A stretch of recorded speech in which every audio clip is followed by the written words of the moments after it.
So here's an idea I was thinking about with regard to the longevity of our businesses. And you might gather that I'm not in the UK at the moment. In fact, I'm on a Nile cruise. I've been visiting all sorts of wonderful temples and burial sites and fascinating stuff and hieroglyphics and whoever knows what. And perhaps it's because of that, it's got me thinking about longevity of business.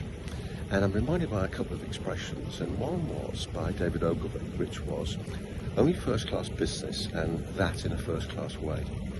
And isn't that a great way for us to think about our business? It's only first-class business, not, as you heard me say before, not dealing with tossers, only dealing with the right people, the people whose values resonate with us, not having any expediency.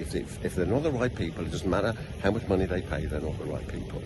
And so I think we need to be thinking about that.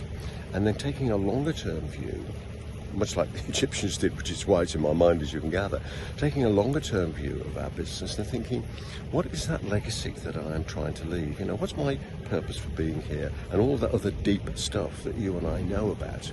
And so I wonder if just my message for today is to say to ourselves, what am I here for? What is my business all about? What is the legacy I'd like for myself and my business? And how does that impact the decisions that I make today and the days to come? It certainly got me thinking in that way, seeing stuff that was made over 4,000 years ago, and some of it's still as colourful as the day that it was built.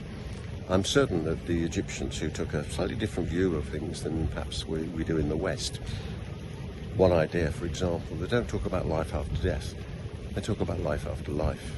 And again, that whole feeling of longevity.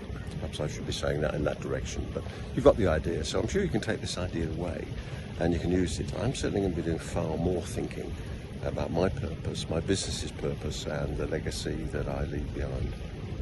See you on the next one. There's a link somewhere. See you soon. Bye-bye for now.